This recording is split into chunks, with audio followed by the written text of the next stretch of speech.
Tuhan ini aku utuslah, jadikanku alat bagimu, melakukan apapun perintahmu. Shalom, puji Tuhan, haleluya, sahabat kabar baik Indonesia. Dimanapun saudara berada, saya James Victor kembali boleh berjumpa dengan saudara, tentu karena kasih dan kemurahan Tuhan atas kehidupan kita bersama. Ada banyak tantangan yang kita hadapi, tapi kalau kita bisa ada hari ini, itu karena kasih dan kemurahan Tuhan. Nah, kita lanjut ke sesi yang ketiga tentang seorang pelayan altar yang berkenan di hadapan Tuhan. Sesi yang kedua saya menjelaskan tentang bahwa setiap mereka yang ada di mimbar sebagai worship leader, singers, pemain musik, tamborin, mereka yang melayani di altar adalah orang-orang yang dipilih Tuhan. Kalau kesadaran ini ada, maka oleh kesadaran ini Roh Kudus akan menolong menuntun kita untuk kita senantiasa memiliki komitmen yang kuat di dalam Tuhan. Dan kalau komitmen kita kuat, maka pelayanan kita akan memberkati banyak orang. Pelayanan kita, nama Tuhan dipuji dan dipermuliakan. Nah, di sesi yang ketiga ini saya akan menjelaskan sedikit tentang 12 suku Israel di mana mereka memberontak terhadap Tuhan.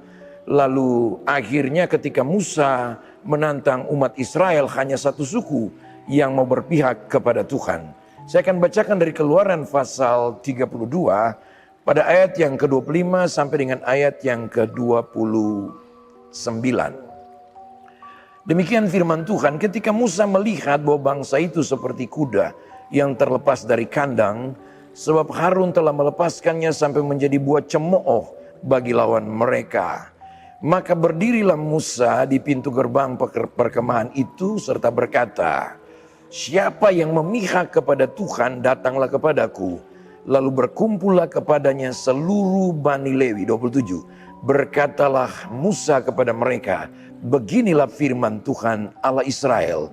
Baiklah kamu masing-masing mengikatkan pedangnya pada pinggangnya, dan berjalanlah kian kemari melalui perkemahan itu dari pintu gerbang ke pintu gerbang, dan biarlah masing-masing membunuh saudaranya dan temannya dan tetangganya. Bani Lewi melakukan seperti yang dikatakan Musa, dan pada hari itu tewaslah kira-kira 3.000 orang dari bangsa itu.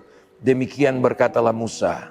Kemudian berkatalah Musa, baktikanlah dirimu mulai hari ini kepada Tuhan, masing-masing dengan membayar jiwa anaknya laki-laki dan saudaranya, yakni supaya kamu diberi berkat pada hari ini. Nah, puji Tuhan, dari Keluaran 32 ini ada banyak poin, tapi dalam kaitan ini saya mau mengangkat 3 poin penting bagi seorang yang dipanggil, dipilih Tuhan untuk mengambil bagian dalam pelayanan praise and worship atau pelayan-pelayan altar. Hal yang pertama yang terlihat jelas dalam peristiwa ini, ketika mereka masuk dalam penyembahan berhala, maka Musa menantang, siapa yang mau berpihak kepada Tuhan? Bayangkan, dari 12 suku hanya Lewi yang berpihak kepada Tuhan. Berpihak artinya mau join, mau bersekutu dengan Tuhan, mau menyatu dalam panggilan Tuhan. Dan ini dasar penting bagi setiap pelayan-pelayan altar, bagi setiap pelayan-pelayan Tuhan. Ketika engkau dipanggil oleh Tuhan untuk masuk dalam sebuah pelayanan, di sesi pertama saya jelaskan, ingat, ini bukan panggilan pendeta, ini bukan panggilan gereja atas dirimu, tapi ini panggilan sorga, panggilan Tuhan atas hidupmu. Sehingga setiap orang yang berdiri di mimbar, dia harus menghargai, menghormati, menjunjung tinggi panggilan Tuhan atas hidupnya. Puji Tuhan, haleluya. Sekali lagi, jika ada hal-hal yang masih merupakan pertanyaan, ya, hal-hal yang masih samar-samar, nanti di video ini saudara akan melihat di running text ada nomor telepon yang bisa saudara kontak dan kita bisa sharing bersama untuk kita semakin diperlengkapi. Haleluya. Puji Tuhan. Hal yang pertama, ketika Lewi mesti berpihak kepada Tuhan, hal yang pertama, Dan 3 hal ini yang akan mendukung kita untuk kita mewujudkan satu komitmen yang tidak hanya terucap di bibir, tapi suatu komitmen yang sungguh-sungguh nyata dalam semangat pelayanan panggilan Tuhan dalam kehidupan kita ketika kita melayani sebagai pelayan altar. Puji Tuhan, haleluya. Saudara konsentrasi dan engkau pasti akan diberkati. Hal yang pertama, kita harus melepaskan diri dari keterikatan dengan hal-hal duniawi. Apapun, selama ada keterikatan dalam kehidupan kita dengan hal-hal duniawi, maka kita tidak akan pernah bisa komitmen dengan Tuhan dalam pelayanan yang Tuhan percayakan kepada kita. Siapa yang mau berpihak, kata Musa, Lewi akhirnya datang. Artinya mereka melepaskan diri dari budaya Israel. Ya, konsep-konsep Mesir mereka harus lepaskan itu dari kehidupan mereka. Karena kalau itu masih ada, akan sulit, bahkan tidak mungkin seseorang bisa mengabdi kepada Tuhan. Mungkin saja dalam tanda kutip, seseorang yang masih terikat dia bisa melayani karena ya punya talenta dan segala macam. Tapi saya berkata di sesi yang kedua kemarin, hidupmu tidak akan pernah diberkati dan pelayananmu kosong hampa. Tidak akan pernah memberikan dampak rohani bagi jiwa, bagi jemaat yang engkau layani. Jadi poin yang pertama, kita harus melepaskan diri dari berbagai macam keterikatan di dalam kehidupan kita dengan dunia ini. Kita lihat satu ayat, yaitu di Bilangan pasal 8. Kita lihat sebentar, Bilangan pasal yang ke-8. Demikian firman Tuhan. Saya akan bacakan buat kita. Ya, Bilangan pasal 8 pada ayatnya yang ke-14 dan 15. Bilangan pasal 8 ya, pada ayatnya yang 14 dan 15. Lihat ini. Ada beberapa ayat sih. Ada ayat 21 sampai 22, Lukas 19, 30, tapi saya mau bacakan satu ayat saja dari Bilangan pasal 8 pada ayat 14 dan 15. Demikian firman Tuhan. Demikianlah harus engkau mentahirkan mereka dari tengah-tengah orang Israel, supaya orang Lewi itu menjadi kepunyaanku. Jadi pentahiran. Prinsip pertahiran di zaman kasih karunia ini artinya kita melepaskan diri, tidak terikat lagi dengan hal-hal duniawi. Kalau engkau ingin rindu menjadi seorang pelayan altar yang berkenan di hadapan Tuhan, tidak ada cara lain. Engkau harus melepaskan diri dari berbagai macam ikatan. Karena sepanjang engkau terikat, mungkin secara fisik engkau melayani, tapi hidupmu tidak mengalami kelepasan dari pelayanan yang kau lakukan. Dan kalau itu terjadi, pelayanan yang kau lakukan juga tidak akan pernah memberkati jemaat yang kau layani. Ya, mimbar yang kau layani hanya sekedar sebuah mimbar biasa, bahkan menjadi panggung bagi dirimu untuk engkau menyombongkan diri di sana, bukan menjadi mezbah. Ya, panggung atau tempat di mana kita melayani harus menjadi mezbah, di mana di sana Tuhan dimuliakan dan Tuhan ditinggikan. Demikianlah harus engkau mentahirkan mereka. Ini perintah Tuhan. Jadi Musa harus mentahirkan orang-orang Lewi di tengah-tengah orang Israel supaya mereka menjadi milik kepunyaanku. Ayat 15. Barulah sesudah itu orang Lewi boleh masuk untuk melakukan pekerjaan jabatannya pada kemah pertemuan. Sesudah engkau mentahirkan mereka dan mengunjukkan mereka sebagai persembahan unjukan. Haleluya. Jadi tidak ada kompromi, saudaraku yang kekasih. Tapi yang saya temukan ketika gereja-gereja tertentu tidak ada potensi SDM untuk seseorang melayani Tuhan, maka ya sudah, tabrak lari saja. Yang penting dalam ibadah kita ada pujian, ada musik, ada singers, ada pemain musik, ada penari dan lain-lain. Saudaraku yang kekasih, saya yakin dan percaya ketika gereja Tuhan menjadikan pelayanan praise and worship ini prioritas utama, maka Tuhan yang punya pekerjaannya, yang punya pelayanan akan memperlengkapi kita dengan SDM yang handal untuk siap melayani Tuhan.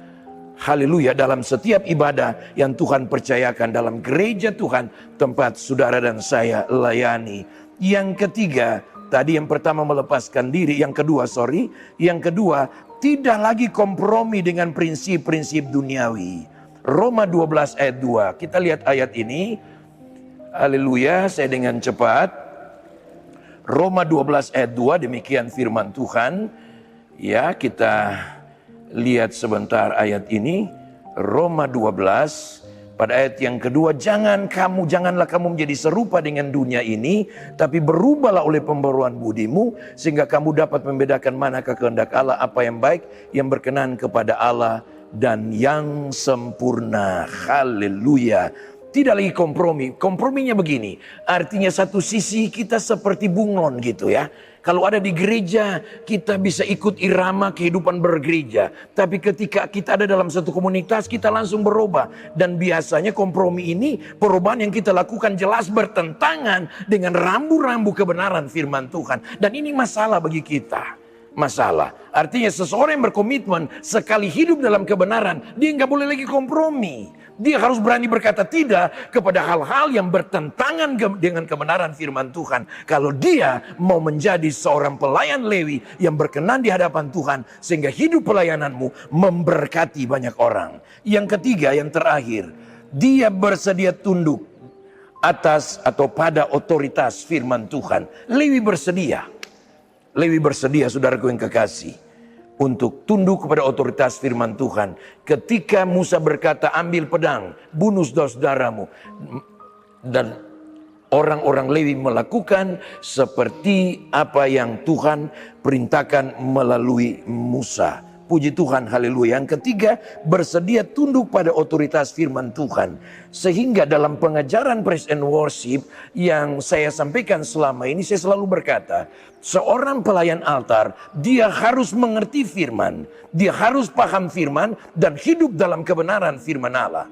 Haleluya, itu harga mati, nggak bisa tidak. Seorang pelayan altar, saya memperhatikan di dalam banyak kehidupan bergereja, setelah puji-pujian selesai, sudah tidak lagi dengar khotbah, duduk di belakang main HP dan lain-lain. Nanti setelah khotbah selesai, baru dia bergabung lagi. Ini nggak bisa, saudaraku yang kekasih. Ingat, yang kita layani adalah Tuhan. Buktikan ketaatan kita. Apa yang mau kita lakukan dalam ketaatan kita? Kalau kita tidak tahu firman, tidak mengerti firman. Jadi firman adalah bagian terpenting. Firman merupakan satu kekuatan kehidupan yang bersumber daripada Allah Bapa di sorga. Untuk memberikan pencerahan kepada kita. Sehingga dalam pelayanan kita, mata rohani kita senantiasa dicerahkan.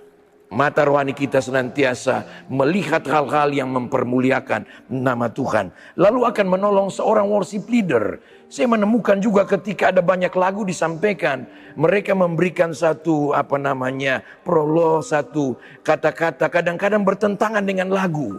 Ya, kadang-kadang lagunya ini tapi bahasanya berbeda.